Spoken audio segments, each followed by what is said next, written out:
अर्थ, उच्चारण या व्याकरण के अनुसार एक जैसे लगने वाले दो शब्दों में अंतर। अपनी हिंदी सुधारें। मध्याह्न और दोपहर। अहन माने होता है दिन। ये शब्द अपनी शक्ल बदलता रहता है।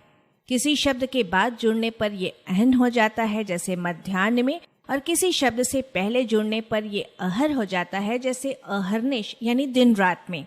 दिन रात बराबर हैं आठों पहर, अर्थात एक पहर या प्रहर का मतलब है याम यानी एक दिन, दिन रात मिलाकर का 8वां भाग या 3 घंटों का समय।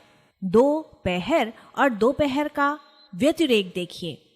दो पहर हो गए और दोपहर हो गई। दोपहर क्या है? दिन के दोपहर यानी 6 घंटे बीतने का समय। मध्याह्न दिन का वो समय है जब सूर्य सिर पर आ जाता है। वो दिन के मध्य का अर्थात 12 बजे का समय है। इस हिसाब से प्रहरों की गणना 6 बजे से 6 बजे तक चलनी चाहिए। सुबह 6 बजे से दिन का पहला प्रहर, 9 बजे से दूसरा पहर, उसकी समाप्ति पर दोपहर, 12 बज गए।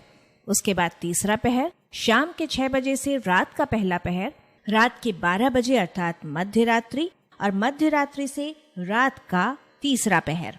मध्याह्न के पूर्व का समय पूर्वाह्न कहलाता है, जिसके अर्थ कोशों में इस प्रकार दिए गए हैं। दिन का पहला भाग, दिन के पहले दो प्रहर, दोपहर से पहले सुबह से दोपहर तक का समय।